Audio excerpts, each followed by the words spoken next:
Okay, so we are solving for x. I'm going to subtract 1 to both sides. If my pen works. Try this again. So I get -1, and then I divide by 2. And then the goal here is I have to get cosine to move over to the other side. And that's just a quick review of geometry and pre-calc, algebra 2. And then the question is, how do we solve this part right here without a calculator? Now, if you've mastered the unit circle, you know this answer and you're done. I actually like to go right back to this part right here, and I think of cosine of something gives me -1/2. Well, cosine in SOHCAHTOA is adjacent over hypotenuse. So what if the adjacent was -1? That means I'm going to go to the left -1. So I'll go over -1. And then my hypotenuse is 2. Now that gives me two possible solutions. I could take this one, where I have an angle right here, and I got to find the amount of radians, and that will give me x.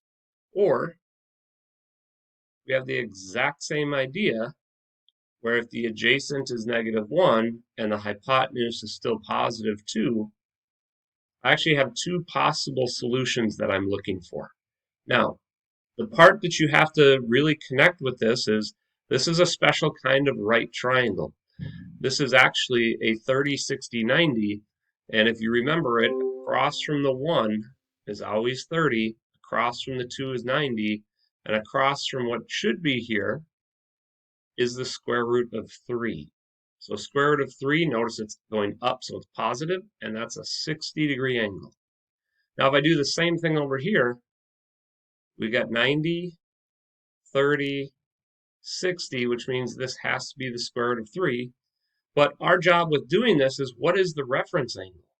Well, the reference angle is 60, and that I think of 60 as the same as pi over 3. But I don't want the reference angle, I actually want the full angle. So if this is 1/3 of pi, that means what's left over here is 2/3 of pi. So one of my answers is 2 pi over 3.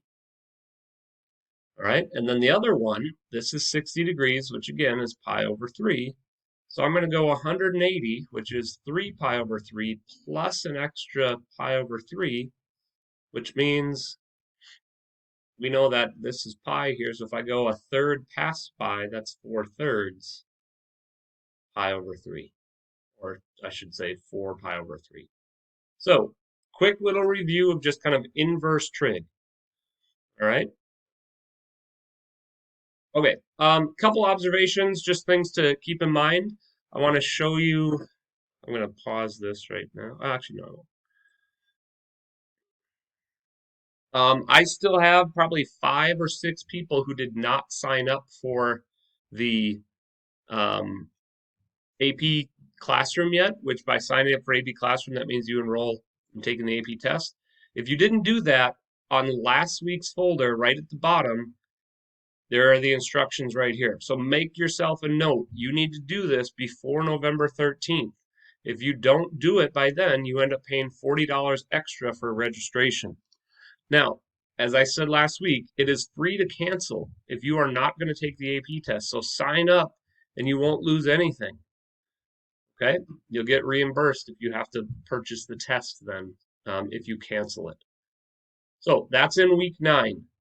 All right. I also emailed a handful of you saying that I didn't get your information. You didn't sign up. So check your email and you might have something from me. All right.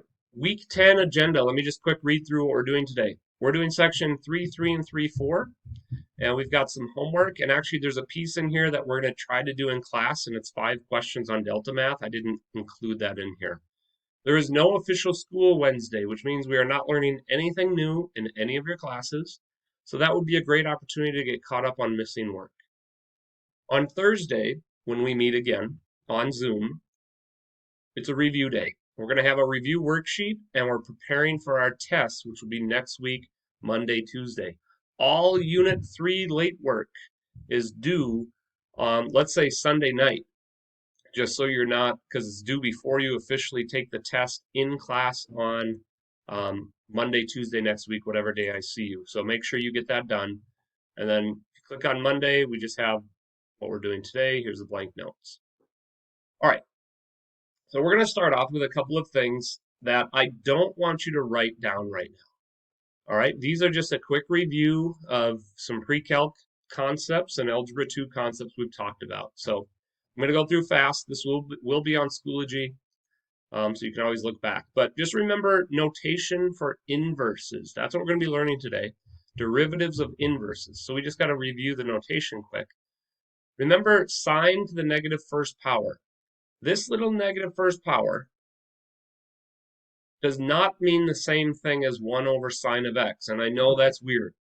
This is like the one thing where math kind of contradicts itself, and we have to be very careful with how we interpret this. So sometimes instead of putting the negative 1 here to mean inverse, they write arc. So if you see arc or the negative 1, that's going to stand for the inverse. And most of the times in the directions, they will tell you that you have the inverse of sine. So you know that this is an inverse function and not an exponent. All right, and then same thing is true for all of the values. What about arc cosine, arc tangent, and then arc cosecant, arc secant, and arc tangent and cotangent. So anyways, just get used to that. Remember, when we're solving for like the inverse of sine or inverse of cosine, we're looking for the angle measure that gave me that ratio. And that's what we just did right here. Whose angle measure, or in this case radians, gave me negative 1 over 2? Well, it was two possible answers. We had 2 pi over 3 and 4 pi over 3. Both of those resulted in the cosine ratio being negative 1 over 2. So that's a quick review of inverse.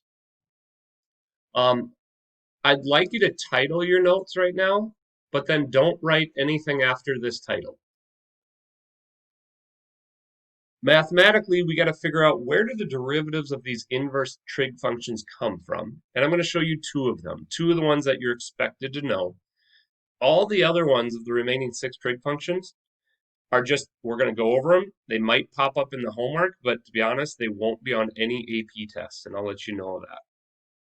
So just title this not 3.8, I'm sorry, 3.3. That was from last year. We switched textbooks. I took some similar slides. This is 3.3, derivatives of trig inverses. And actually, we're doing 3.3 and 3.4, so let's just put both of those on there. All right, don't write anything else right here. So what if I have the inverse of sine? And remember that they should tell us that it's the inverse. We kind of know that from the title. So what are we going to do? How are we going to approach this? Well, I'm going to just kind of show you some. I tried to front load the work here, so it's not going to take super long. When you see the negative 1 that's inverse, well, I have to take the derivative of both sides. Well, we know how to do the derivative of the left side, but how do we take the derivative of sine inverse? We don't know that yet. So instead of taking the derivative of sine inverse, what if I move the sine over to the other side? Actually, I kind of want to show you this.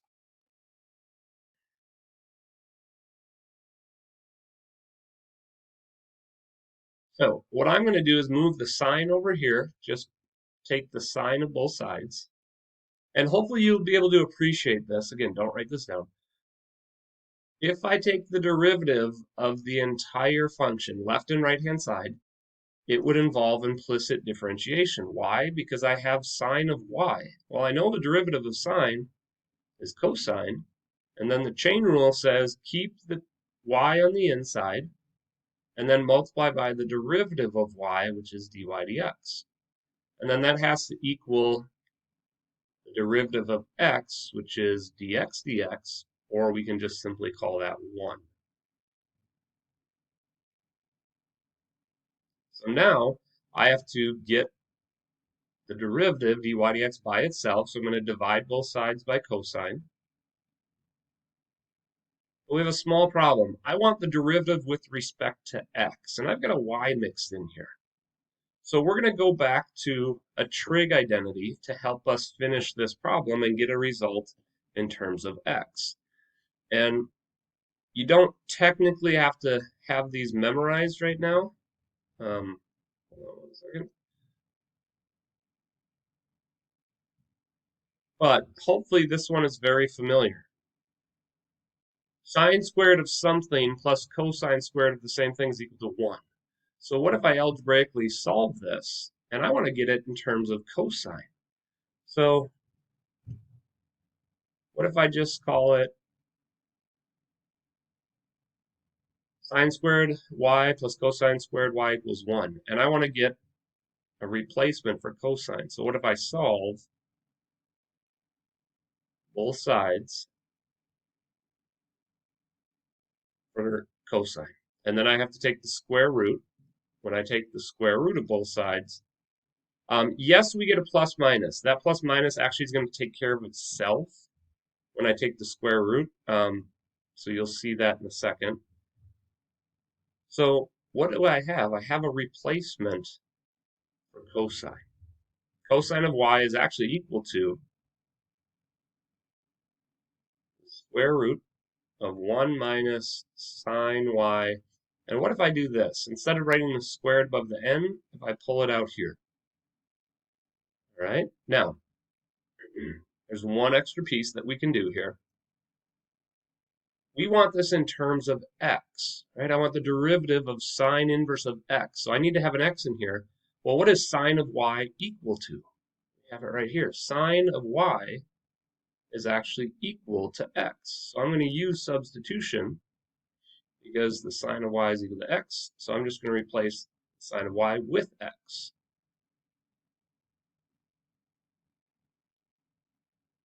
So then I get the square root of 1 minus, replace sine of y with x, and here is our new derivative of the inverse function. So I could say this is now what the derivative y prime or dy dx is equal to. All right, and we're going to rewrite this so you get all these rules kind of in a nice order. I just want to show you that this one involved a little trig identity. All right, and then we're going to do the same thing here. I don't want you to write this either because we're not going to test you on this. Actually, we're just going to look at what's the derivative of tan inverse. Now, I will note, just so you guys have in mind, the only two inverse functions you will actually have to know is the sine inverse and the tangent inverse, the one we're talking about right here. So my goal is to figure out what's the derivative of tangent inverse of x. Well, we don't know this yet. So what if I move the tangent over the other side? And then I take the derivative of both sides implicitly. So that gives me the chain rule is going to be over here. We've got the derivative of tangent, which is secant squared. Keep the inside, multiply by the derivative of the inside, which is dy dx. And then that has to equal dx dx, which if I write dx dx, it's going to turn into 1 anyway, so we don't need to write that all the time. And then my goal is to get dy dx by itself. So I'm going to subtract. And now I'm looking for what is a creative way that we can get rid of secant squared y and turn this in terms of x, which was what the original problem asked.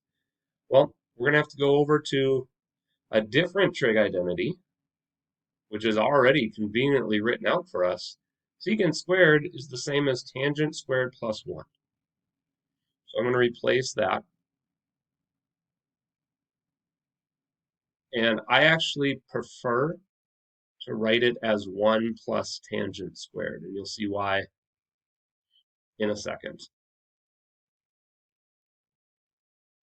All right, so that's just a trig identity. Let me highlight to show how we replace that. I should be careful.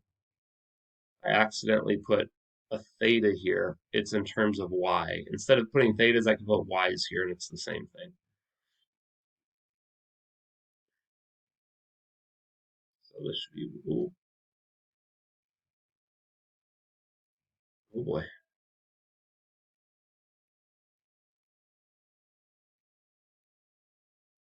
Let's try this again. There we go. That should be a y. So now our goal then is, remember, hopefully you're really comfortable with this now. Instead of writing tangent squared y, we can take the tangent of y and square the whole thing. And then my goal is to figure out, well, I want this in terms of x. So what is tangent of y equal to? Tangent of y is equal to x. So then we can replace it. And I get 1 over x squared. And this is the derivative of the inverse. So it's not super important that you guys know how that came about. You just need to kind of memorize the rules. But it's cool to see that it came from somewhere. It was the reason why we know this is implicit differentiation. And that's the only way we can get there. So here's what I'd like you to write. You have your list of derivatives. All right. If you put that on the inside cover of your notebook, you have a separate sheet. I'll just make another plug. We don't know what the AP test is going to look like yet. If it's going to be at home on the computer, or if it's going to be in person in the auditorium or in the gymnasium, spread very far apart. So if it is at home, they can't control if you use your notes or not. So they're going to create a test, a new online test that is designed where you should be using your notes, which means you should be really practicing and writing everything down that we do and keeping a very nice organized piece so you can always refer back to it. So here's what we got. Now, don't get too freaked out by the U here. Okay, the U is just going to have us talk about the chain rule. So I just want you to look at what is the derivative of the inverse of sine? Well, that was 1 over the square root of 1 minus x squared. But what if there's something more than an x in here? Right? If there's more than an x, then it just is rewritten underneath as that value squared, but then we have to times by du dx, which is just the derivative of the inside. So think of that as the chain rule.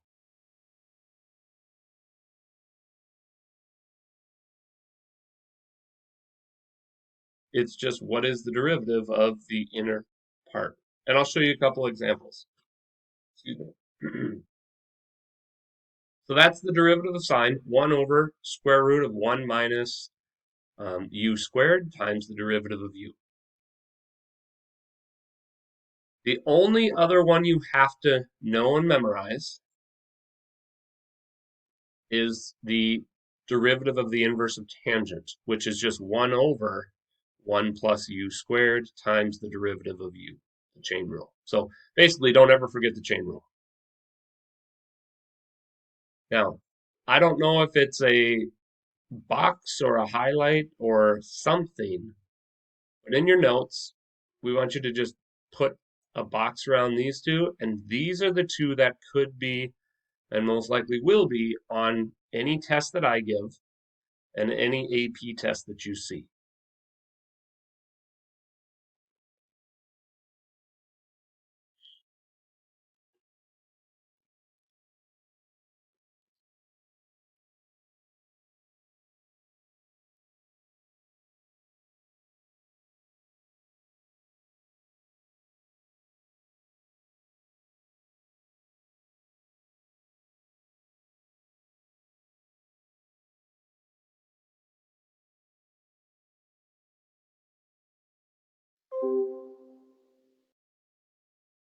All right, so now we know the two main ones, but we've seen the connections between kind of the functions that kind of go together. Sine and cosine, the only difference is positive and negative. Tangent and cotangent, only difference is a positive and negative. And then same thing with secant and cosecant inverse. Notice every one that starts with a C is negative. And that was that same pattern that we saw when we memorized just the regular trig function derivatives. So that kind of hopefully could help make you make this connection here.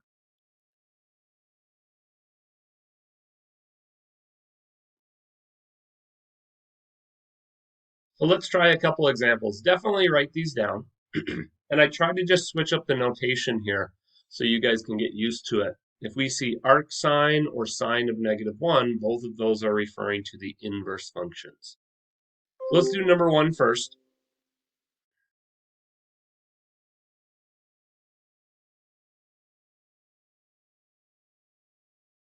And you could write dx or d dx to both sides and take the derivative of both sides, or you could just call it y prime.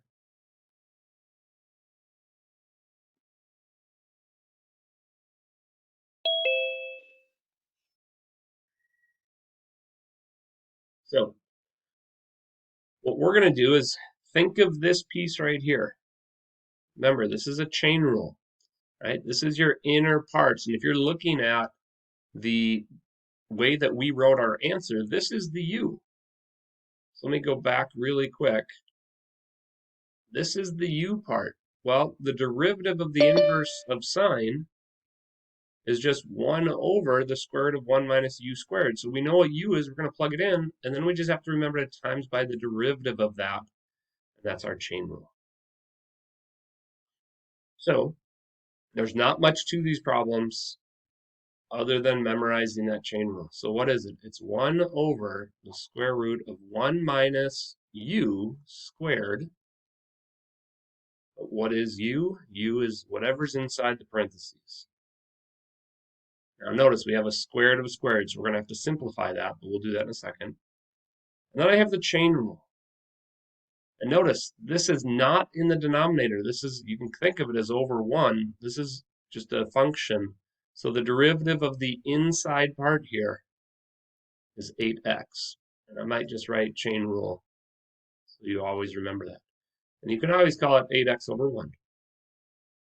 The reason why we do that is we're going to have to simplify. Well, numerator times numerator is 8x on top. And this was actually a pretty big problem on our last test.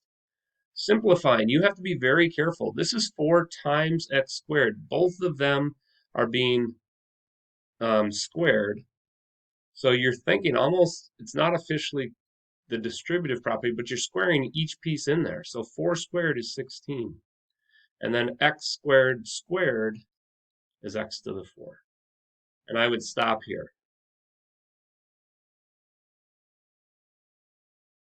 So if you know the rule and you remember the chain rule, then it's just a little bit of algebra to simplify and you're done.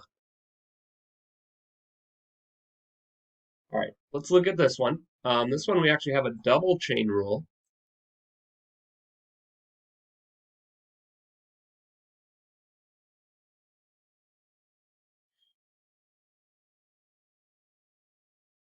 And we're going to take the derivative of both sides. So if you like this idea of kind of the layering, here's my outside function. My outside function is e to the x. Then I have the inner function, which is the tangent inverse. But then I've got like the inside function of that. So there's my double chain rule, and hopefully you're very familiar with that. So let's just walk through what that would be. Well, the derivative of the outside is just e to the x. It's itself, right? So the derivative of the outside stays because it's e to the x.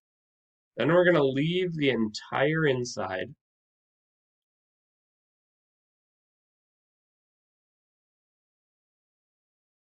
Then I'm going to take the derivative of the next layer. That is the tangent inverse, which, notice this part right here, it's kind of like that u value. I'm just going to go back really quick. So this is the u value, and the derivative of the inverse of tangent is 1 over 1 plus u squared. And then don't forget the chain rule. So 1 over 1 plus u squared is going to go right here.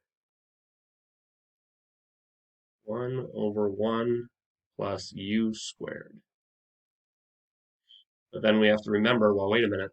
This has, the u is a 3x. And then we have another chain rule.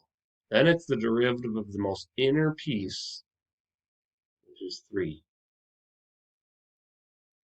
So I don't know if this helps. You can think of this as your first chain, and then this is the second chain. You don't have to write those if you know exactly what you're doing. Now, how do we simplify this whole mess? Well, first off, if it was an AP test, I would say leave it. There's nothing wrong with leaving your answer like this. But this would most likely be a multiple choice question, so you have to know how to manipulate it. The e to the tan inverse, now remember, this isn't a -1 exponent. That's our symbol for inverse, so it's going to stay in the numerator.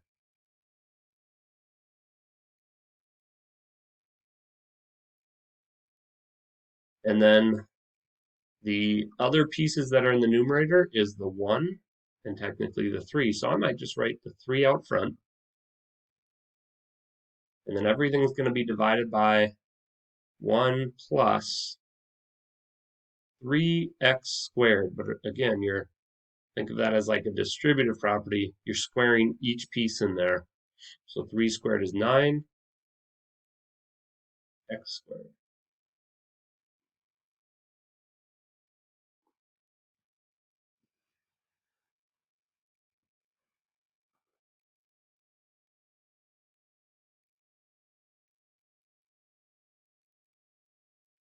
All right, so really, if you've memorized sine and tangent inverse function derivatives, and you remember the chain rule, I think this is kind of a not too horrible of a problem. Just don't forget the chain rule.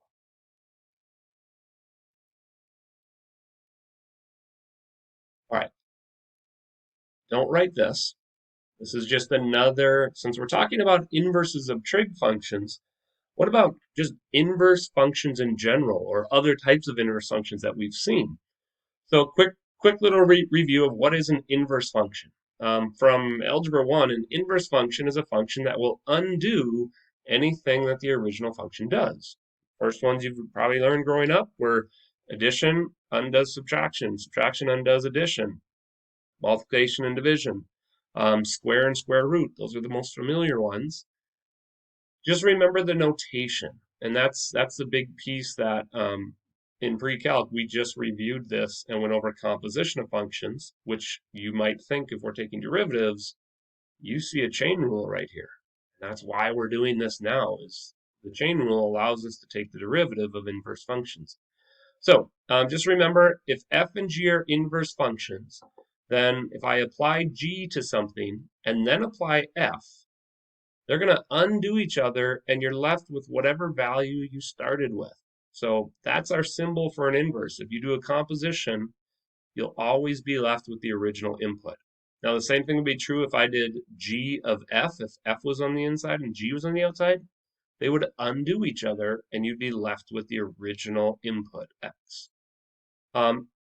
Another way we can state this. So if f and g are inverses, then you know that they relate. The other way is f and its inverse symbol. So we use the -1 symbol. Those are also inverse functions, and they have the same relationship. So if I take the, I could do f of f inverse, or I could flip these around and put the inverse on the outside and the function on the inside. But anyway, any way to do it, they're going to undo each other, and you're left with the original input. All right, so that was just a quick review. This is the part I'd like you to write down. How do we take derivative of inverse functions? Take very good notes here. This can get a little bit tricky, but once you get the hang of it, it's pretty slick.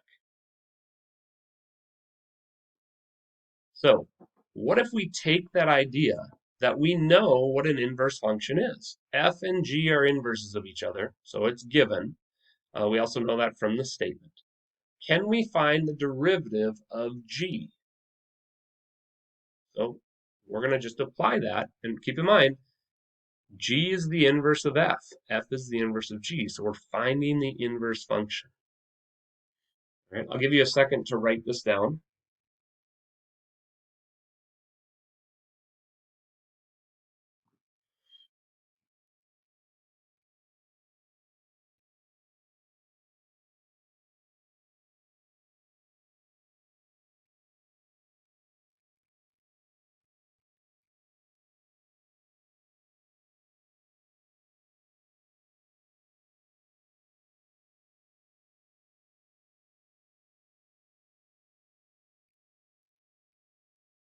Let's take a look now. I want to take the derivative of both sides. Well, let's call that d dx, right? So you can see the chain rule here. If you need to highlight, you can. You have your outer function, which is f, and then you have your inner function, which is g of x. We're going to apply the chain rule by taking the derivative of the outside, which is f. We're going to keep the inside, and then I'm going to multiply by the derivative of the inside, which is g prime of x. So that's the derivative of the left-hand side. We just did the chain rule. Now I have to take the derivative of the right-hand side, which is dx dx, or hopefully we can just write 1 now. Now my goal is to find the derivative of g of x, which is right here. That's the blue part. All I have to do is isolate that, which means I'm going to divide both sides by the derivative of the function f at g. And this is the derivative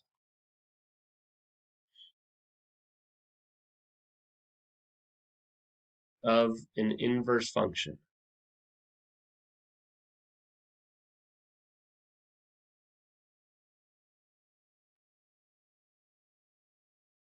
Now it's a general term, right? And this is where it can get a little bit tricky. But notice, it came from the chain rule. The chain rule is what allowed us to find the derivative of g, which is the inverse.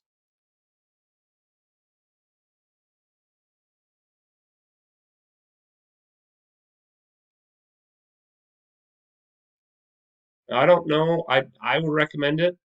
We're going to do the exact same thing, just the different notation. And this is just because it's kind of tricky. Up here they said f and g were inverses. Well, here we use the notation. So f and f inverse give us the same relationship, and we're going to do the same chain rule work. You're just going to see it's going to look a little bit different, but it should map the same derivative inverse style that we just found.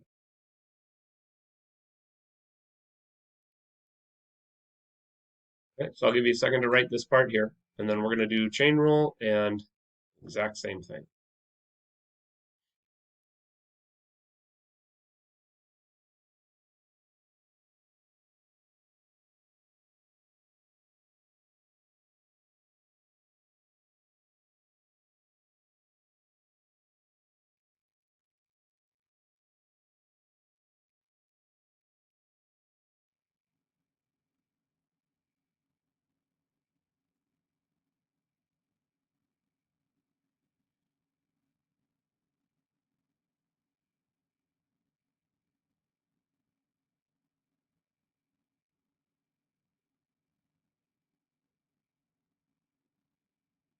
All right, so let's take the derivative of both sides.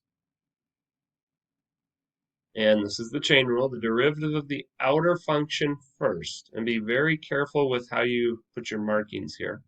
So f prime, we're going to keep the inverse function exactly the way it is, right? Derivative of the outside, keep the inside. And then the chain rule now says multiply by the derivative of the inside. And this is where it's kind of weird. So instead of putting like an extra tick mark, a prime mark up here, we're going to put the prime mark out here. So notice that's the derivative of the inner part, which is the inverse. And then the derivative of x is 1. So it's the same style. I like the style up top a lot better, but they will intermix these two, so you have to get used to both of them. All right, so what are we going to do? Well, our goal is to find the derivative of the inverse, so I need to basically isolate the blue inverse derivative, which is just dividing the other side by f prime of f inverse of x.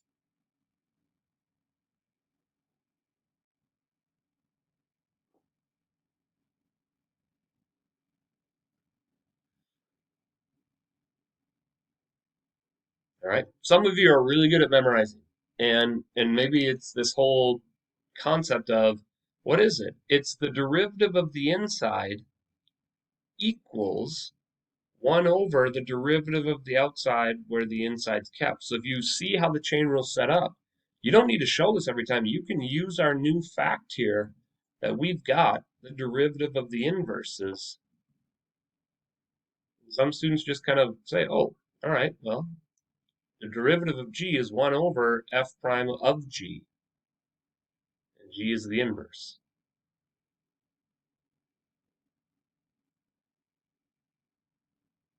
All right, let's look at a couple examples, and it might take a while until you get really good at this or comfortable with it, which is fine.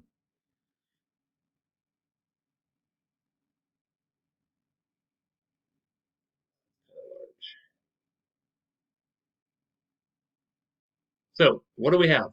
We have the function f, right? And we know what its function is. So we know what f is completely, and we know the point f of 0, which actually, I want us to get really used to this. I'm going to cover this up. I'm going to say we don't know what f of 0 is equal to. We just know that x is equal to 0.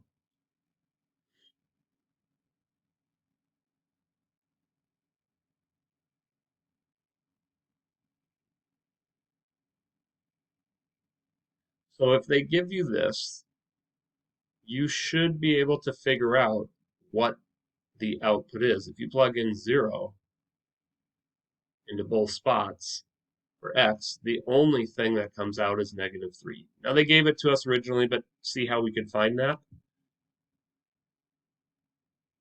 And then they tell us that g is the inverse of f. Well, I don't want to use algebra, and I don't want to find the inverse algebraically and then take the derivative of that, because it's not always super friendly. And sometimes we just can't do it with the equations that we're given. So we have to use the notation of that we just learned. So here's what I like to think of. Okay? G is the inverse of f, which means f of g of x is equal to x. That's what the word inverse tells me. Now I'll kind of make a hint. I don't memorize the derivative of the inverse function. Every time I do this, and it takes a little bit longer, I just set it up with what I know from pre-calculus. And if I know this, then I can find the derivative of g by just doing that work again. What do? We take the derivative of the outside times by the derivative of the inside, and that equals 1.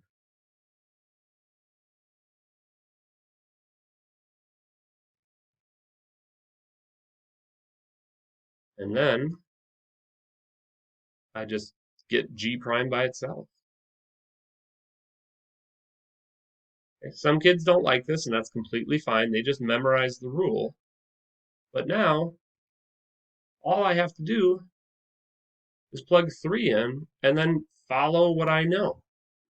Now, there's a trick here, though. We have to pay very special attention. So I'll give you a second to get caught up with the writing.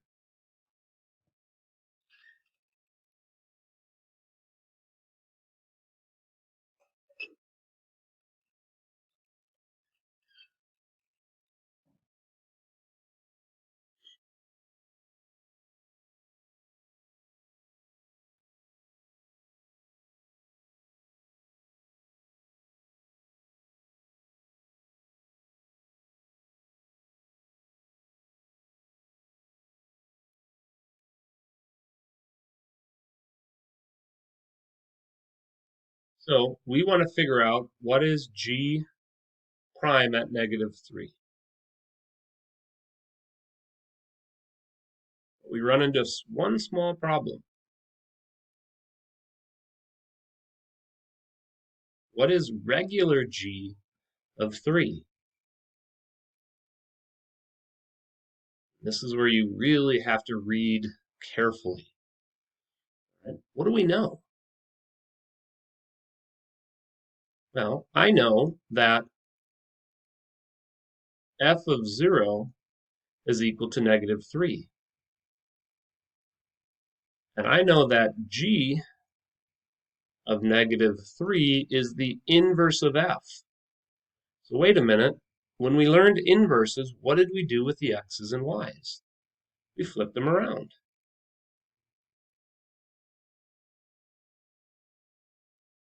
Inverses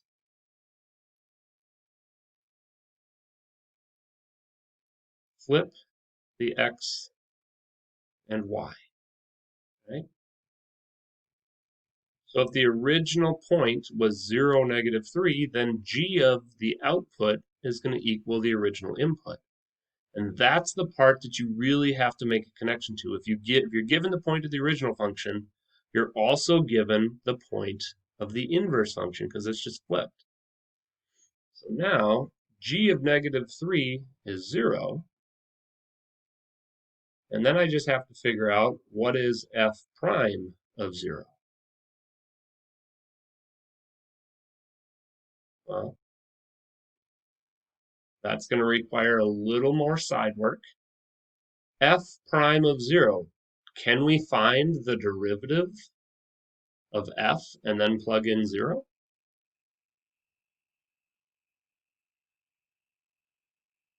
Yeah. This is just a real quick power rule. Take the derivative of each term and then plug in 0. So I like to write the derivative first.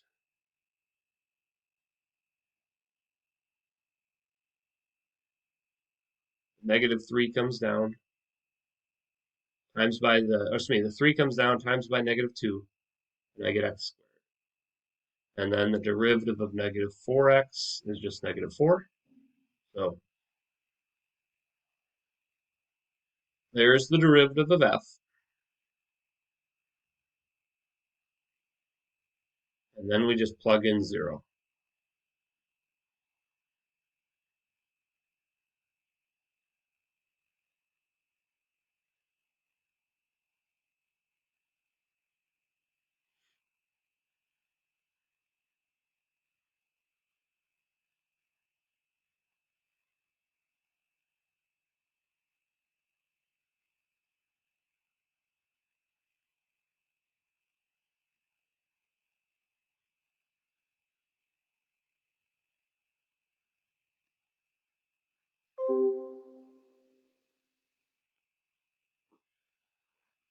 All right, so it's tricky. It's a little bit tricky.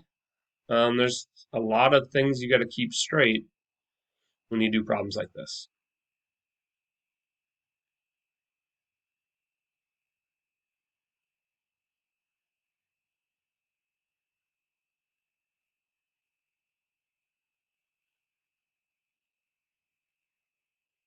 All right, let's show you another one.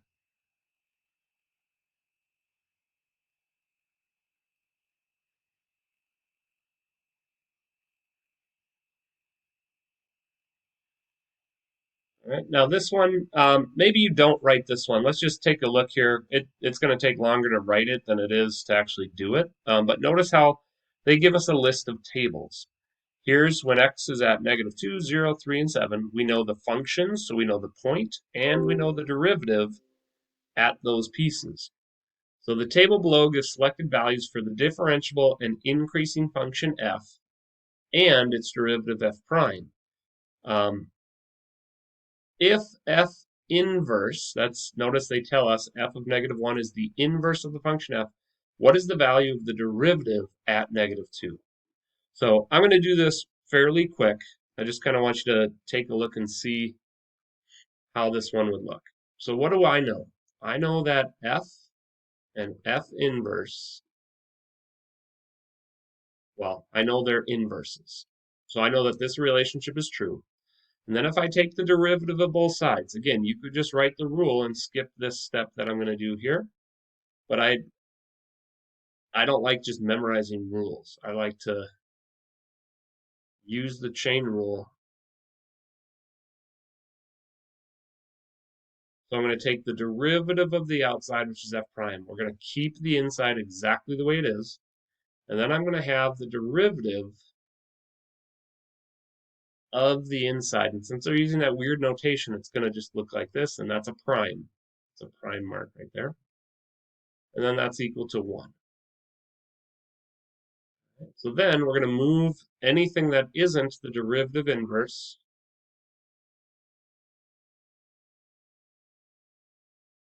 over to the other side.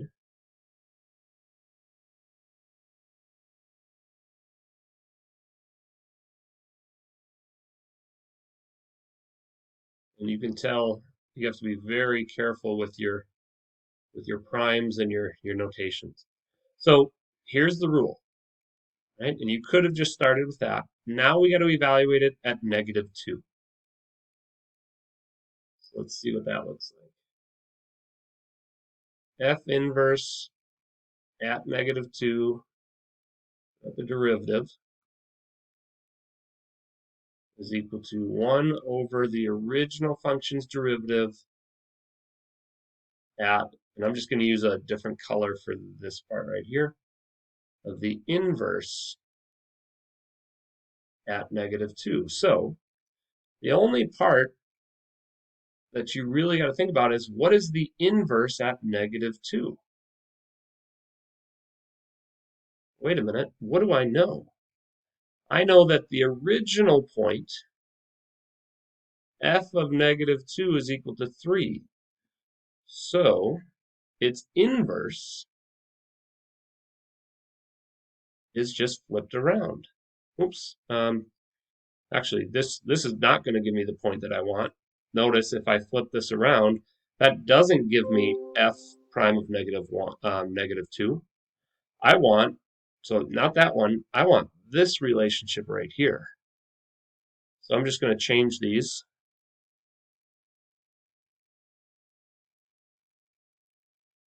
So I know that f of 0 is equal to -2, and if I flip the x and the y, now I know that f inverse at -2 is equal to 0. So you have to read the table and understand that the inverse is flipped, but that's what gives us f of -2 is now 0. I'm going to put that 0 in here. And then all I have to do is read the table and say, what is the derivative of f at 0? Okay, well, what is the derivative of f at 0? That's equal to 6. And we're done. There is the derivative of the inverse at 2. Okay? It takes a little while to get used to, but that's what we got. All right, we're going to skip these two and maybe come back to them. I want to get to the last two problems, and one of these we've done already, which is huge because that's going to lead us into the last piece that we have here today. So the last two derivatives that we officially need to write down for the year, everything else is now using these derivatives over and over and over again, is what about logarithmic functions? Okay? In pre-calculus, you studied log functions and you learned that you could rewrite kind of the change of base formula. You could rewrite the log, which we're going to talk about, but the log function and the a to the x, which we already know the derivative of y equals a to the x, we don't know the derivative of its inverse, and that's what we're going to find out today. So those are inverses. Same thing with the natural log function. ln of x has an inverse e to the x. So we already know the derivative of e to the x, and we've actually already learned the derivative of ln of x. So the only new one is right here. But I'm going to actually show you that if you know the derivative of this, you really know the derivative of the log function.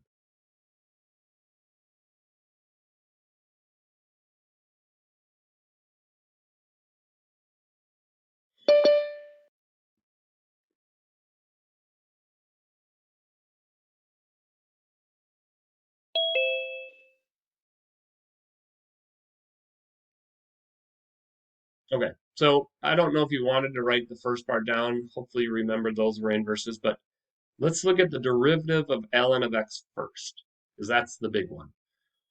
And hopefully you've kind of used that enough, but this is just a fact.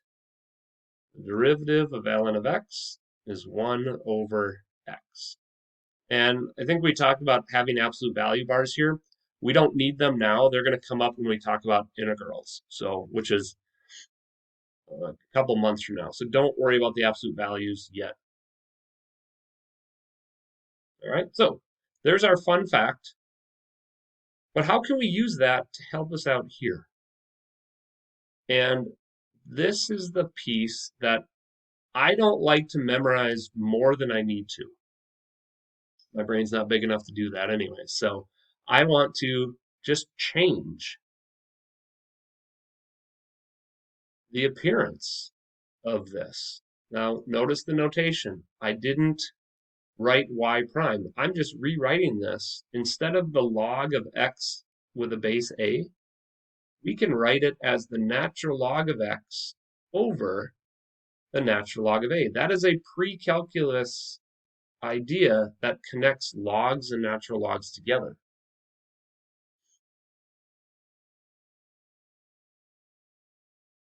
Right? And you could see that if we did the change of base formulas here, it would kind of match up.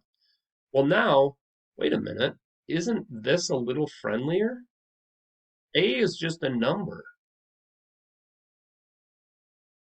So I'm really going to think of the log of x with base a can be rewritten as 1 over ln of a, which is a constant, times the natural log of x. Well, now all I have to do is know the derivative of ln of x.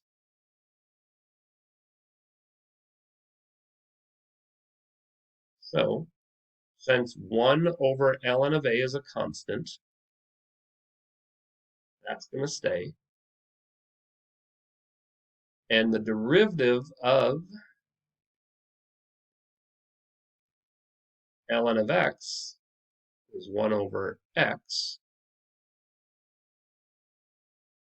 The only way that they would clean this up and rewrite it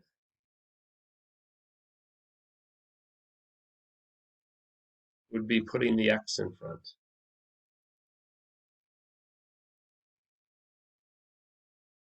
So you're not going to see a ton of log derivatives. There might be one question on the AP test. And if you remember, you can rewrite it as ln of x over ln of a. Then all you need to know is the derivative of ln of x. 1 over x, and there you go.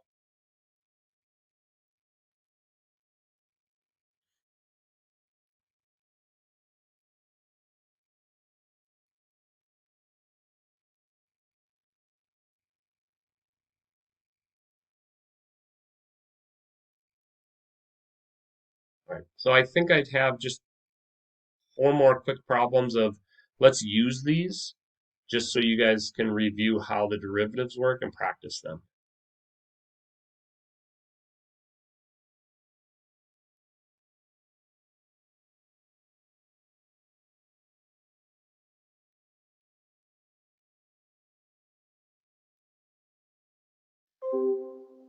Okay, so here we go.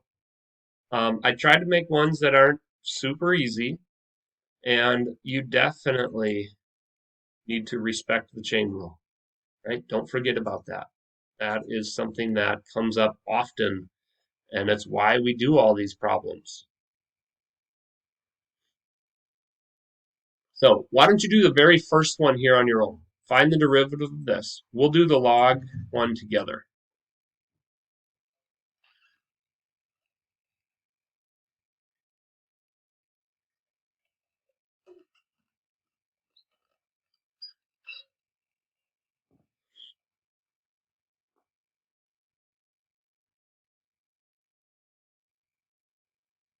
Actually, I'll give you one hint first. The way that this squared is written is the outermost function. So there's your first chain rule.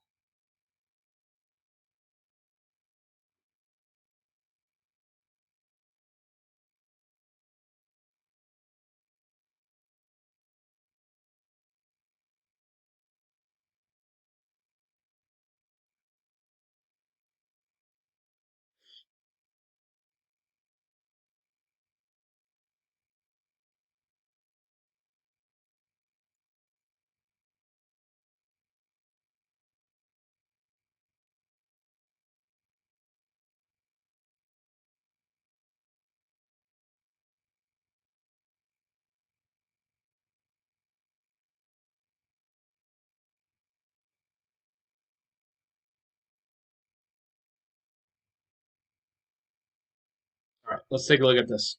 So what do we got? The derivative of the left side is just y prime. You could write dy dx, same thing. And then we've got a power rule on the outside. The 2 is going to come down. And we're going to keep the entire inside exactly the way it is. And you could put a 1 here. You don't need the 1. But that's our derivative of the outside. Keep the inside. Now I have my next chain rule. And that's the derivative of ln of x. So the derivative of ln of x of 4x is 1 over 4x. So it's the derivative of ln, which is 1 over x, but instead of x, we have 4x in that spot. So there's the first chain rule. And then we've got the innermost layer, that's the highlighted green. The derivative of 4x is 4. So the only other thing we could do is clean this up. Now you might notice right away, see how this 4 and this 4 are going to reduce each other out? So I would leave it like that. So then I've got 2 ln of 4x up top all over just the single x on bottom. And you always want to reduce these problems out. Anytime you have an ln, things most likely will reduce out, so you want to do that when possible.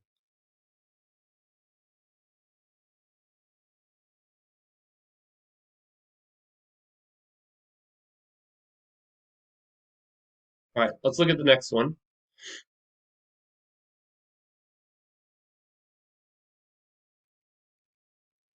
Now, right away, I'll just say I don't like the log. I like to change this, and I'm going to do this very carefully. You could think of the 1/2 just as a fraction, so you could leave it like that. Or you can change this to the natural log of x to the 4th over the natural log of the base. So we're just changing it from log form to natural log form. So no calculus here yet. Now notice, all of this whole 1/2 ln of 7, that's a constant. So this is what my brain is doing. This whole piece is a constant, and the only function part is the natural log of x to the 4th. So you can think of this as any of these forms, but really the part when I'm taking the derivative of is right here. And it's very similar to what we did in the first problem. So the derivative now, since this is just a constant multiplier, that's going to stay just the way it is. And then we have to think about, okay, well, what is the derivative of ln of x to the 4th? And you do have a chain rule here, so you got to be aware of that. You've got the outside function, which is ln, and then you just have the inner function, which is x to the 4th. So the derivative of the outer piece is 1 over whatever x is, but in this case, it's the entire inside, so x to the 4th. And the chain rule says what's the derivative of the innermost part, which is 4x to the third.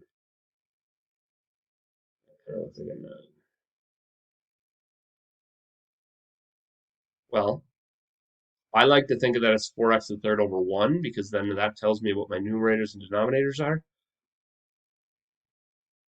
And if you see things that can reduce out, go ahead and do that.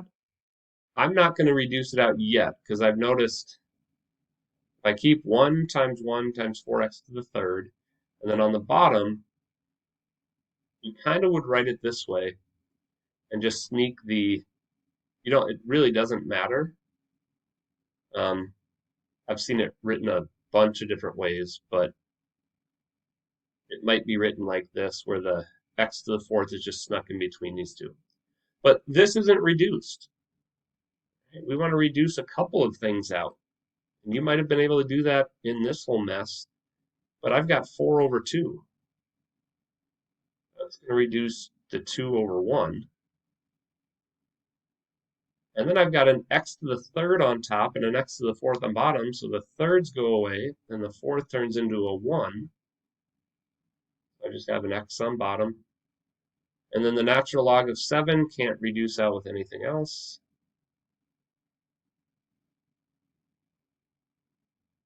And you don't really need the 1 there, but there is the derivative.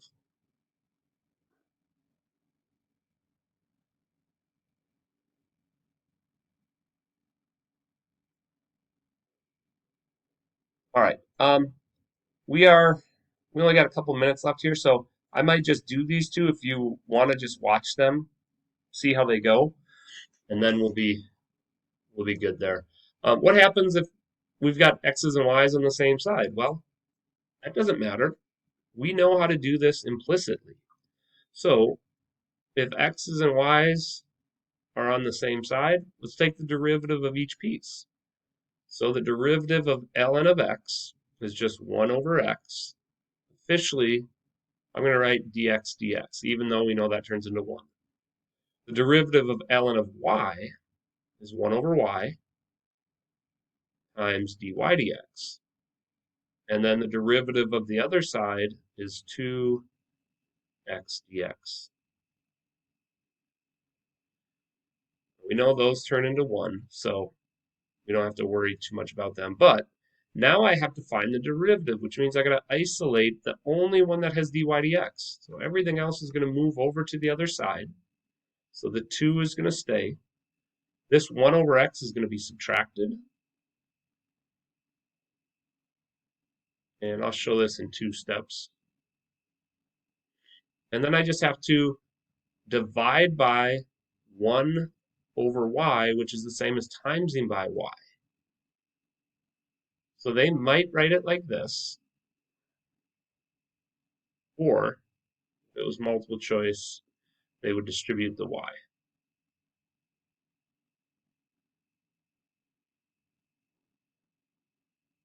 So implicit works the same way with ln of x as so does the explicit that we've done before.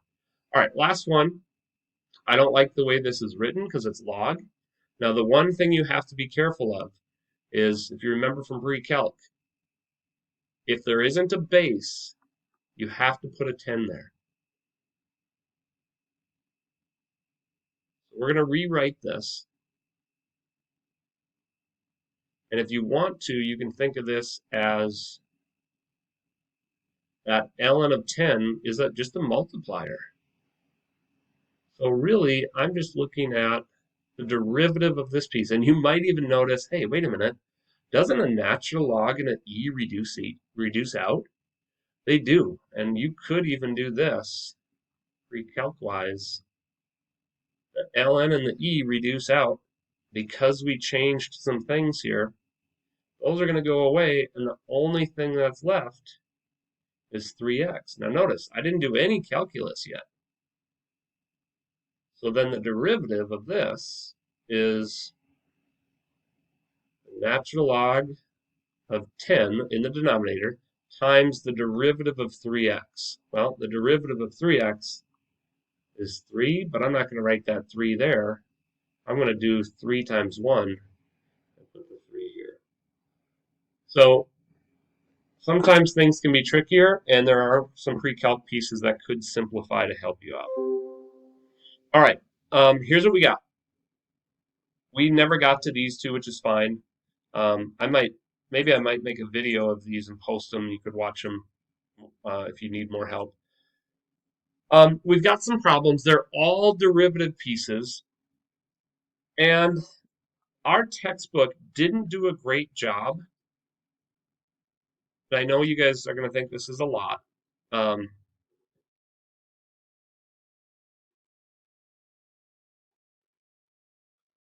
but here's what I'll say. I just created a 5-question delta math assignment. It's on the inverse functions, and it's going to give you feedback on how to do it. It's 5 questions long. You don't have to submit, okay? You don't have to submit to Schoology. I just want you to practice that, and I'm going to kind of have it on the honor system. Um, you do have to submit the homework, okay? Submit the homework. You don't have to submit the Delta Math 5 questions. All right, and these are quicker than they look. They're just find the derivatives. One of them has write the equation of a tangent line, and all the answers are in Schoology already. So that's all I got.